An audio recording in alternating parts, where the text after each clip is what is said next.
passionate, proven, results oriented, and growth minded. Those are just a couple of the words I took away from my conversation with Josh Willner of Google. Josh is an experienced marketer that has worked with companies from startups to established Fortune 500 companies.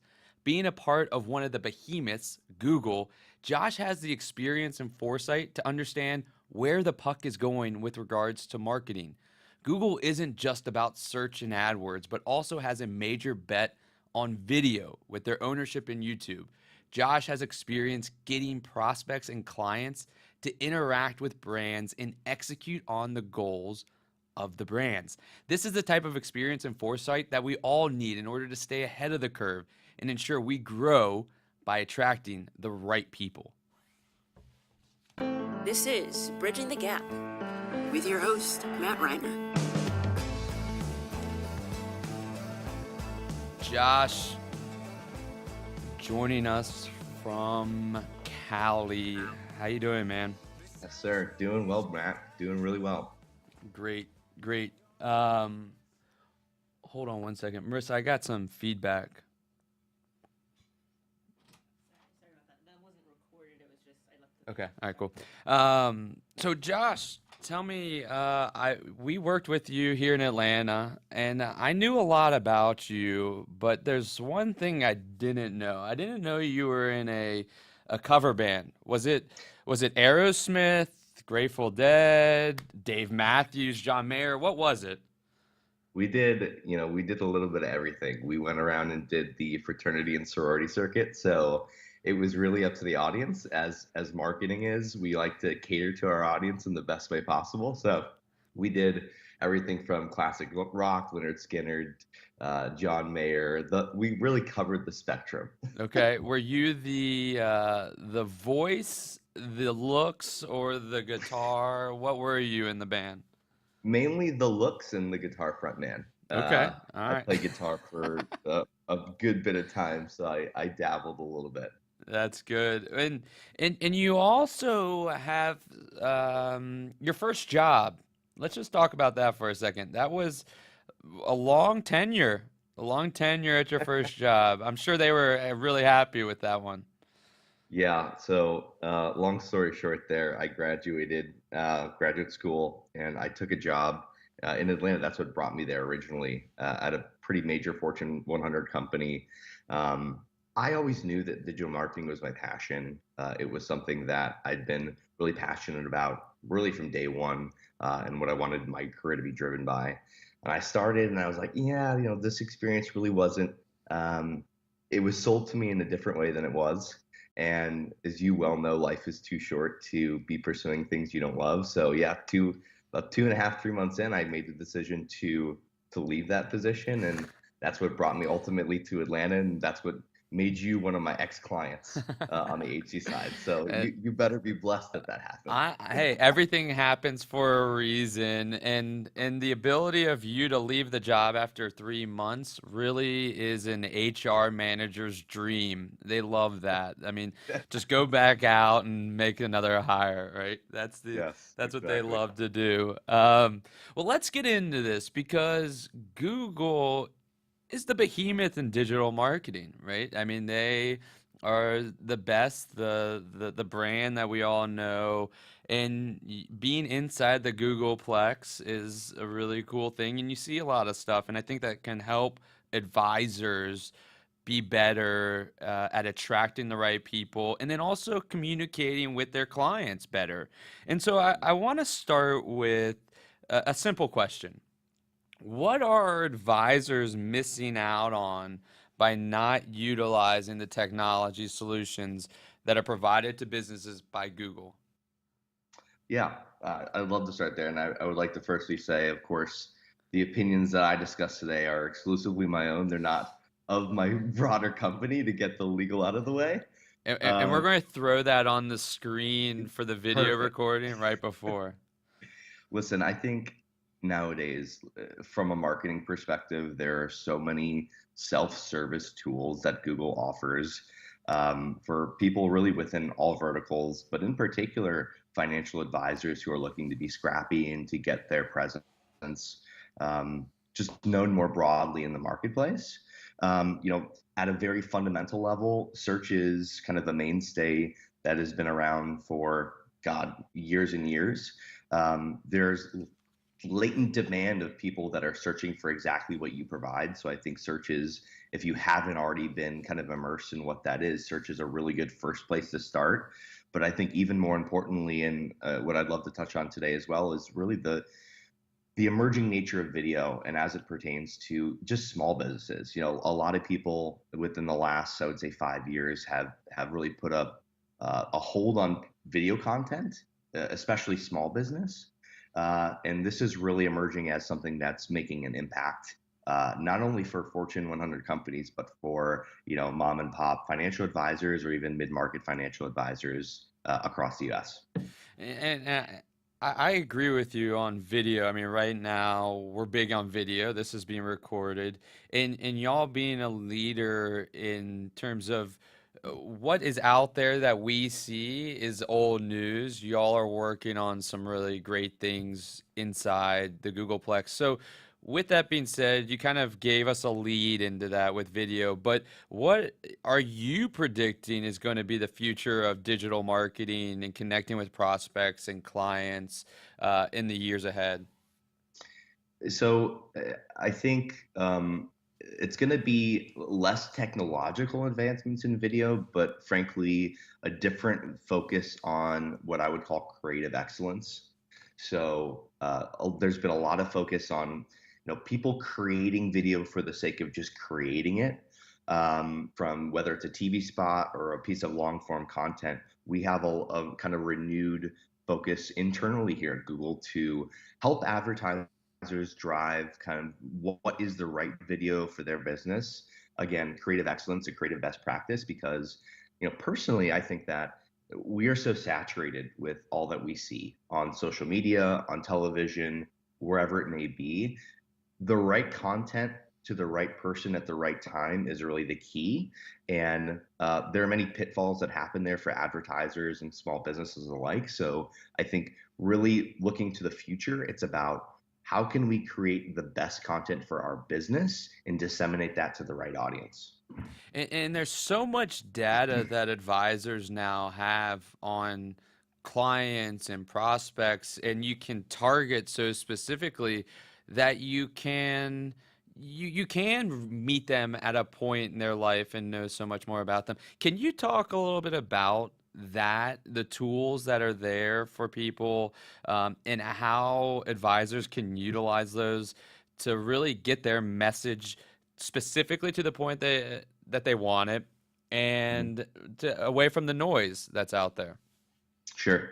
So at a high level, there's a couple of, I would say, publicly available tools that you can look to get a better sense on kind of who your audience is, where your audience is geographically, things of that nature. There's a great tool called trends.google.com where you can better identify, excuse me, you can better identify certain search queries, where they're popping up geographically, again, the kind of demographic focus, and if they're rising or falling year over year. So trends.google is an interesting tool to kind of see what's happening in your market. What I would also recommend from a tools perspective is just go ahead and create an AdWords account, or excuse me, a Google Ads account as it's now known. Welcome rebrand there. But create a Google Ads account. There's a tool within it called Keyword Planner, where you can see a lot of these insights as well, at a very local level. So I would recommend those two tools to kind of identify opportunity. And then really from a creative best practice standpoint, look, I mean, this stuff is hard. I mean, there's a reason why people pay creative agencies thousands and thousands of dollars to do these things. But I think that there are ways for small businesses to be scrappy. And I think within that scrappiness, a renewed importance on customer centricity, really knowing who your customer is, what are their fears, what are their concerns, how do we build trust, how can we most importantly provide value to these customers? Because when people are creating content nowadays, I really see, and unlike you, and I think you do an awesome job of this, is Thanks for that plug. how can we provide as much value to our customers and our fans and our following? And people don't spend enough time on that. And I think that is obviously what's going to cut through the clutter and what's going to make you successful. Um, but it's really just the thoughtfulness that's put into that. And I think that too many people see just the end result and they don't understand all of the thought and work and strategy that goes behind it. And they're like, well, I have an iPhone now. I can just film myself and deliver value. And then they wonder why they're not getting the results, right? And they're Yeah, like, the system doesn't work. But it's right. really a matter of the strategy and the thought that goes into why am I producing this video? What is the video about? And how am I going to get it to the audience that I want to see that video? And you're right, and being self-aware in the fact that, look, I am a financial advisor. I just started a YouTube channel. I wanted to start delivering value. It's not, hey, I created 3 videos and why am I not viral? It's having the self-awareness and having the consistency to understand why you're doing something, and you're investing in brand. Like, it's the fundamental difference between the age-old question of should I invest in brand or like performance marketing, and what I would really dictate is sales more so. But you're investing in brand long term, and you don't quit that after 3 videos. You don't quit that after 20 videos. It's something that you dedicate yourself to, and a lot of people really undervalue.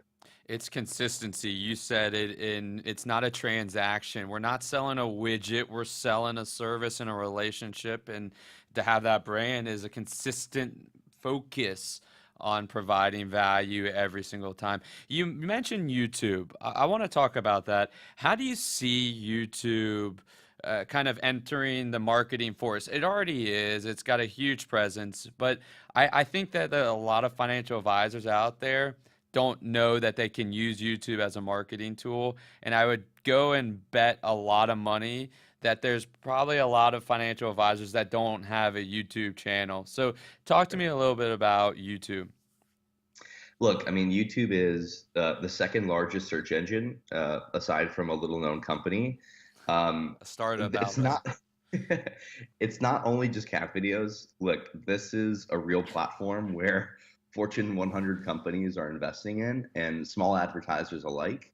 I think one of the cool things about YouTube is the specificity in understanding, is your audience on the platform, and then number two, how can we target that audience effectively. there is there's an ability for a small business to go into a very local market, spend a reasonable amount of money, and have a pretty substantial impact to either website traffic or brand awareness. um, Again, the granularity of targeting really powers that impact. But I would also say, from a creative standpoint, there is not much else that looks as good. When you look at other platforms, namely LinkedIn, Instagram. The ad experience is a little bit more pleasant, I would say, and the way and means that clients get billed are a little different. You only get billed on YouTube if someone watches, your video, doesn't skip your video. I think that's great. And even regardless, you get some free branding out of it. So, long story short, I mean, YouTube is more than ever orchestrated and engineered to actually drive impact rather than brand. We put a lot of investment within the last, I would say, year and a half, to basically coin this phrase YouTube for performance, where, I mean, this is actually going to drive a tangible impact to your website traffic, to your lead inquiries. And, granted, if your website UX and everything is done the right way. Hmm. So, I mean, YouTube shouldn't be underestimated as something that can actually deliver value. Again, it's about creative excellence. It's about how you target and having kind of a technical best practice there. Yeah, and I think that that's the point. Again, just setting up a YouTube channel is not going to drive new business, but using YouTube over 2 years and having that be in SEO and everything of that nature and search, you're going to be ahead of the game than the others, and it's going to start building up exponentially there. Now, with video, OCR, AI, how is AI and bot technology impacting the way that Google looks at building products and then also delivering value to brands? I mean, or how are they using it today, and how are they Mhm. going to use it tomorrow? I think, fundamentally, Google has placed big bets in AI and AR and AI and machine intelligence rather. We've caked a lot of this technology into honestly our ad products within the last, I would say, 5 years. So it's driving things like bidding in terms of how keywords actually get bid into auction. So we have a lot of solutions now that are automated, that are driven by machine learning, that can then optimize our advertisers' presence within the what we call the ad auction to be able to be seen to have an ad impression. So that's really driving kind of on the bidding side. On the creative side, we've had a lot of effort into how can we serve the right ad to the right person at the right time. And we're now more and more seeing that some of these automated solutions using machine learning are outperforming what we've seen from a manual perspective now. So we're actually using this technology to tailor creative to the user itself. That two examples there, and I would say a third major one is the way that we take data at scale from a signals perspective for users on the internet to really group them into classifiable taxonomies and buckets to say that if you're in market for, say, financial advisory or financial management, we can now more so kind of understand what are the groups of users on the internet that are in market. They show a commercial intent for these products or services. And from there, how can we effectively target them? So machine learning, AI are all kind of playing a part within really our platform as a whole, and it's only going to get more progressed and more advanced there. I work with agencies every day, and I kind of show them the light from an AI and automation perspective because, frankly, they're afraid. So it's going to get more progressed. It's going to evolve. And so you're saying to me that that technology was smarter than the human in some aspects, but what you didn't say was that technology was going to replace the humans. And I think that we have to be open-minded and accepting to say that technology will help us and it will do things better than us in certain ways. But they need you and the agency and other people within the firm to help understand what those results mean to the next tactical action that needs to happen. And I think that can be a lesson learned for all industries across the board and how AI can be helpful. Look, you have to stay nimble. I completely agree. You have to stay nimble. You have to keep looking at what's next. And what I tell people is that look, automation and AI, it's going to eliminate parts of what you do every day. So what can you do to, and again, specifically, I work with agencies. So what can you do to up level what you're doing for a client? And instead of focusing on maybe some of the minutia that you may be doing day to day that requires manual work, what kind of higher level work, and maybe for a financial advisor, what kind of higher level work can you start to provide for your clients to add value if the minutia is taken care of? Deeper relationships, Yeah. ability of networking with your center of influences and ability of, meeting with your clients deeper and getting more referrals. I mean, there's a lot, right? We get stuck in the weeds too often and we need to actually go and kind of prune the garden, I guess, or water the garden. And I think that that's what they can do. And so I've talked with many financial advisors, and I've talked about marketing, I've talked about technology and the innovation that's going on. And when it comes to marketing, one of the biggest pushbacks I get is they say, if I go do Google Ads or AdWords or whatever, the rebranding, what's the rebranding? Is it Google Ads? Yeah. Google Ads. If Really, I do Google, really expensive. yeah, really took that was a whole focus group of about a year to figure that one out. But if I go do Google Ads and then I go and I create content on my website and then I try to promote it. For instance, I go and search best financial advice for retirement. I get 155 million results. And so it's a matter of like, this is a saturated, crowded, noisy area. How can I get heard when I'm a small financial advisor? I don't have the marketing budgets of the PNCs and the Chases to bid up on those. So that's been a conversation I've had. And given you have that skill set, how can advisors kind of sift through that noise and be heard and be seen? So I think that's a little bit of a two-part question. I would say, listen, the David versus Goliath type scenario where you're going after the big boys, you're bidding on their keywords plausibly, you're playing in their space. You really have to understand, obviously, what is your value add, what is your competitive differentiator, and accentuate that, within ad copy specifically. But I think number one is you need to triple down on brand.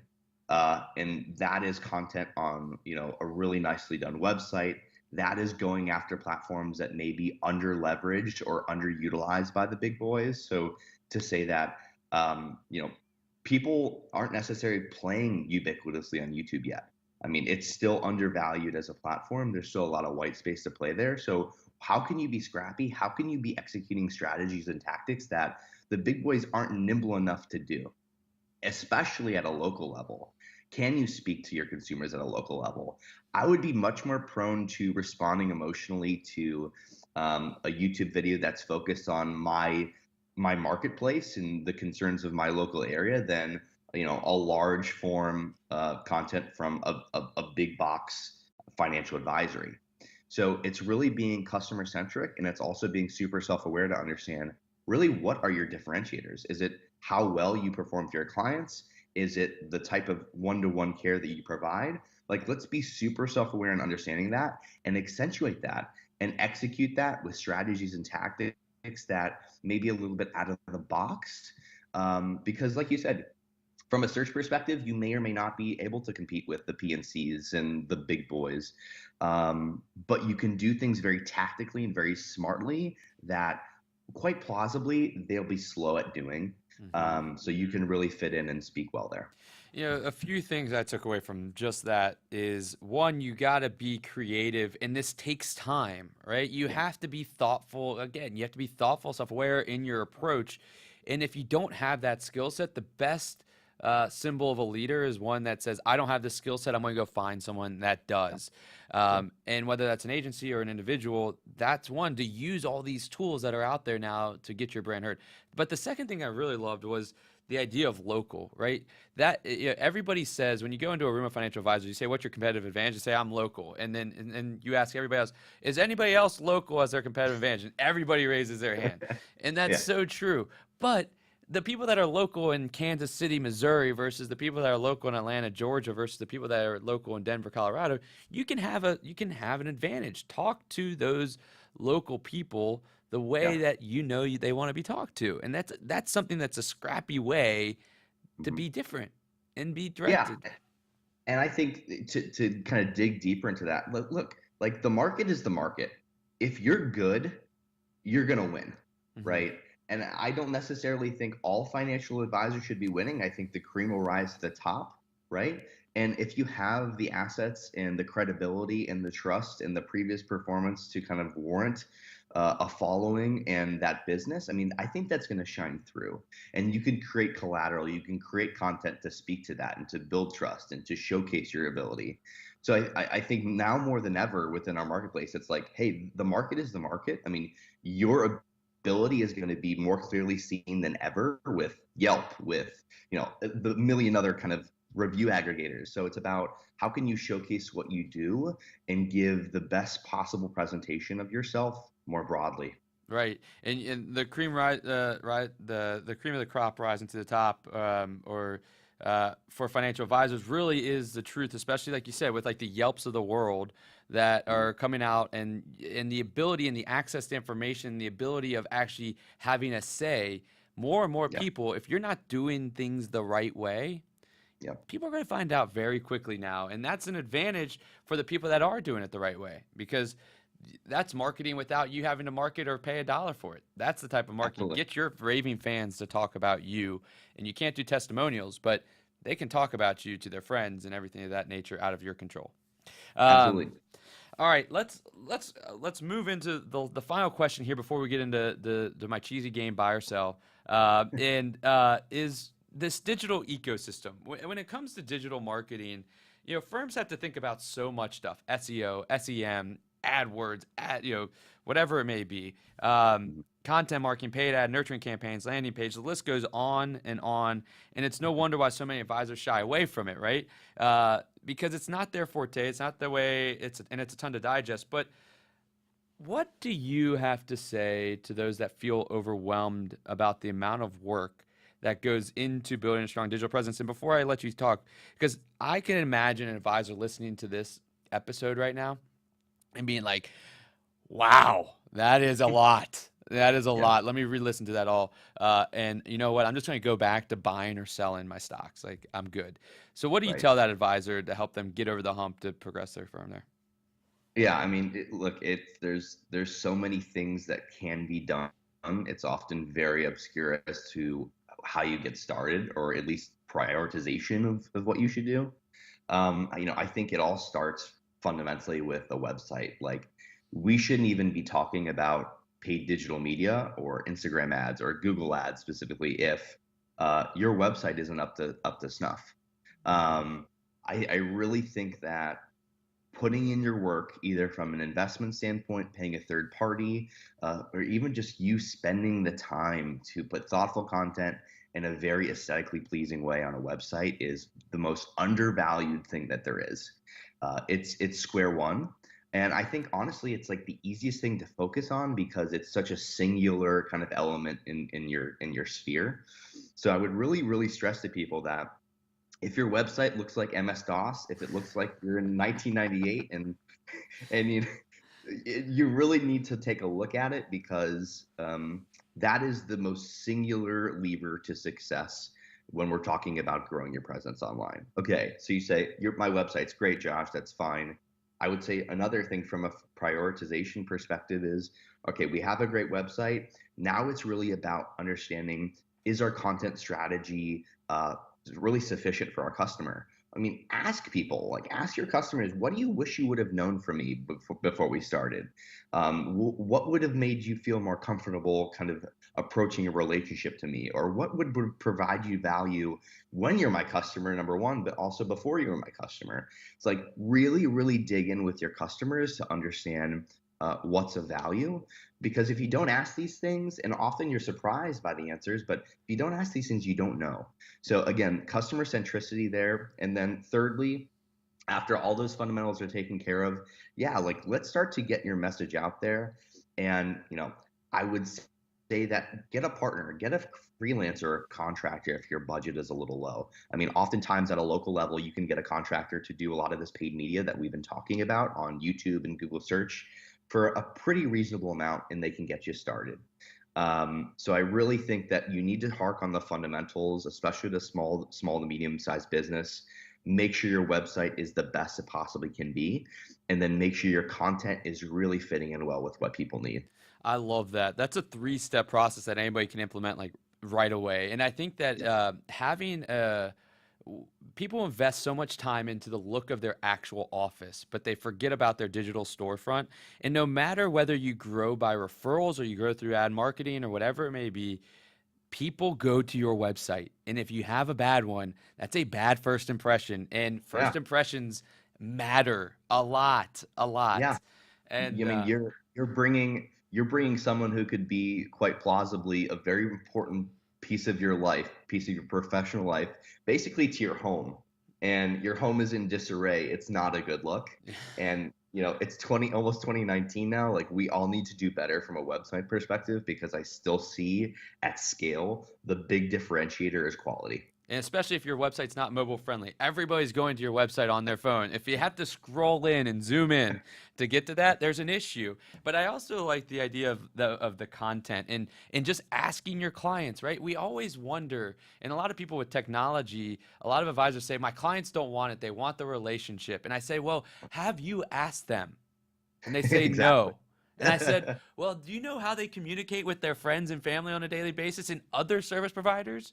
Are you Yeah. communicating with them that way? And they're not. And so I think that's good. And then, taking it one step at a time. I love that. Just focus on one little thing. Like get your word Yeah. out there and then evolve We're from all there. busy. We all have things to do. And Matt, you made me think of something in terms of mobile really quickly. It's really interesting. I dug into some data before we talked today, and like I'm looking at the splits between desktop traffic and mobile traffic when we're talking about financial planning and management specifically. I mean, mobile is a good chunk of the pie. I would say I think it was around 38% total traffic to websites within this category. Honestly, desktop is still there. So That's that interesting. yeah, it's people are sitting down at their desks still to do this stuff, and it's kind of like, hey, I need to dig in, I need to do my homework type feel. So that's definitely still present. You know, that is an interesting point because I'll go to my mobile if I'm trying to find something out on something that doesn't matter that much, right? Like Uber Eats or I'll go to a website on just like an article, right? Doesn't matter. But when it comes to my Yep. financial situation, that's a really great stat. When it comes to my financial situation, I need to dig in and I need to spend some time and see everything laid out. And they Yep. still want to go to to your regular website, and that goes to some people that are saying that they're investing in mobile apps for their clients. And so they still need client portals. You still need to be able to communicate with them that way Yep. as well. That's a really interesting stat. I think lastly, the takeaway there is let that kind of traffic split dictate the type of content that you create as well. Because if that stat was 80% mobile, my recommendation for small businesses to create content would be a lot different than 40% mobile. Hmm. So again, what that impact is, I mean, long form content is key. Having a really responsive site design, especially for larger screens, is key. So there's like a few kind of insights that you can take away from that.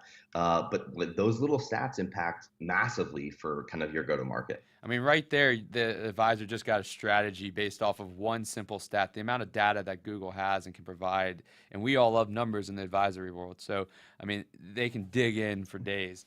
Um, Speaking of Totally. numbers and financial advisors, we're going to go into buy and sell. Buy or sell is just a cheesy rendition of trying to figure out how to loop in financial advisor terminology into this podcast, given we're bridging the gap between technology, innovation, marketing, etc., with financial advisors, helping them be better and advance their firm more. So I'm going to give you a statement, and I'm going to say buy or sell. You tell me what you're doing. If you're buying or selling it, and you can give us a minute. We'll talk about each of them for a minute. We got 4 of them, and we'll see whether you're a bull or a bear, and we'll go from there.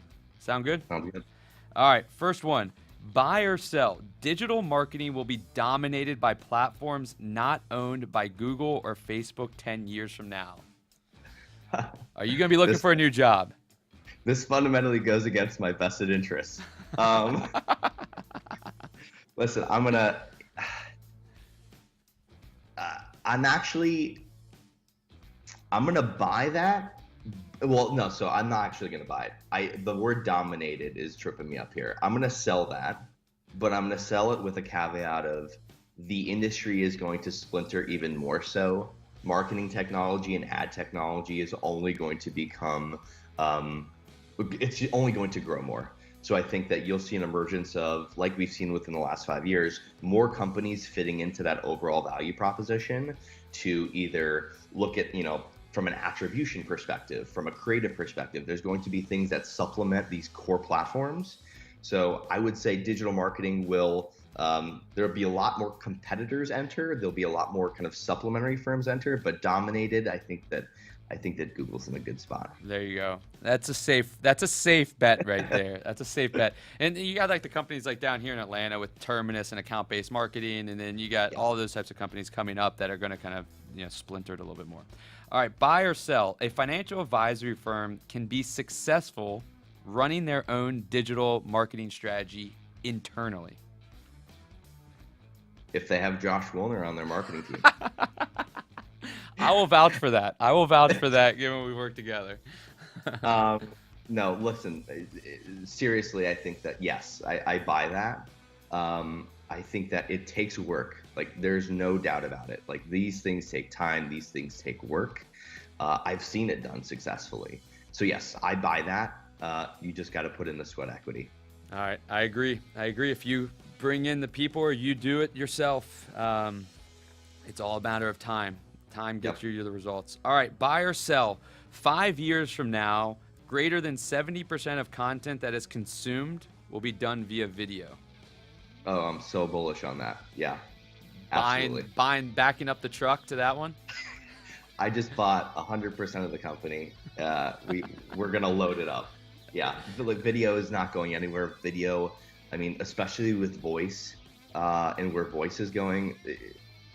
Yes, Do you 100,000%. Do you see video and voice combining to where I'm going to be? I mean, and I assume so with VR, where I can ask a video my question as opposed and Alexa actually being a real person giving me the answer, or it being a figure of an imagination. But Is that, I mean, are we seeing that come where they can show us and visualize and train us via us asking a question and they can train us on video? Yeah, I mean, look, the technology is here. Like that is today. Yeah. If you've seen kind of the new Google Home that just came out, which is basically a heads-up display, it's a screen and it's voice. Like that's the next logical progression. We have that technology, and I think that as we stop eventually, as we stop actually entering things into our phones with our hands, like voice is it. And then what is the answer to voice from an ad collateral, ad copy perspective? It's video. Like it's not, I would hesitate to say it's not text ads, but they will have a presence, but video is really the big bet. Mm-hmm. Just think about that when you ask Alexa something and they say, first, I want to give you a sponsored ad, like before you get your answer back from Google. I mean, that could happen. It's like the Pandora voice. All right, buy or sell. Financial advisors should invest more time into their own YouTube channel as opposed to a blog on their website. Yes. Again, it goes to, I buy that. It's like it's doubling, tripling down on video content because look, there's a place for long form text, but video, sight, sound, emotion, you can play with it so much more. Yes, 1,000 times video, but it's often more hard to, as you well know, more hard to produce. It's slower. And that's really where you have to look internally and say, okay, what do I need to do to invest in these types of behaviors? Like, do I need a mini studio? Can I just grab a DSLR for my house or my office and start cranking out content every day? A lot of times people underestimate I would say the setup and the infrastructure that is involved. But once you have that down, it gets a lot easier. Mm-hmm. So look at the infrastructure and 100% invest in video if I could split my time. Yeah, video just allows you to create a better relationship in the communication via the feel and see and everything of that nature, the emotions there. All right, Yep. I'm going to give you 90 seconds, and I want you to give the listeners something that they can really execute on today to push their firm forward. And to help you out, I'll give you just a kind of a leading question. You can take it for what it's worth, or you can go a completely different direction. What is the one thing that advisors can do today that will elevate their digital presence to their target markets? Well, I think advisors need to double and triple and quadruple down on brand. They need to understand over a 30-year period what real value-driven content looks like and how much it impacts their overall brand. And secondarily, when they're doing these activities, they need to be doing the performance side of it. They need to be doing the lead gen forms. They need to be out there asking for business in the right ways and targeting the right customers. But I really think it's important, especially within this vertical, for people to triple down on humanizing themselves online, whether that's through your website, whether that's through your long form video content, your live Q&As on YouTube. You need to humanize yourself and you need to build trust. And over a 30-year period, that is absolutely crushing it, especially on a local level. So yes, do the right things from a performance marketing perspective, but really know your customer, know yourself, and create content that goes along with it, and you're going to win. And do the right thing for your clients, and you're going to absolutely crush it. I love it. I love it. And this conversation was inspiring, so that's why I wrote a little bit of a longer closing thought. But my closing thought is this: Google is a household name. They stormed onto the scene by providing us ease of access to information. No longer did we need to go to an encyclopedia to find out who founded General Electric.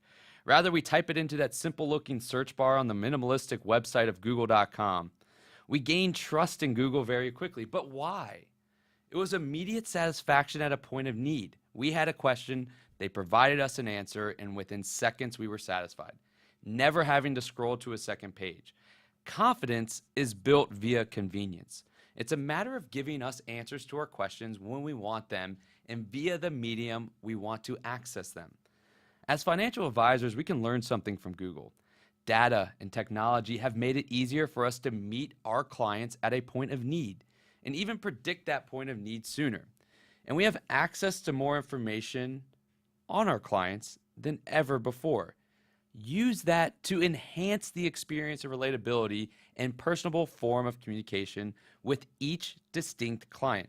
Google provided ease of access. This created confidence. We, as financial advisors, can learn from something from Google in the form of providing ease of access to their advisor, but even more so, personal touch and interactions based on each client and their situation.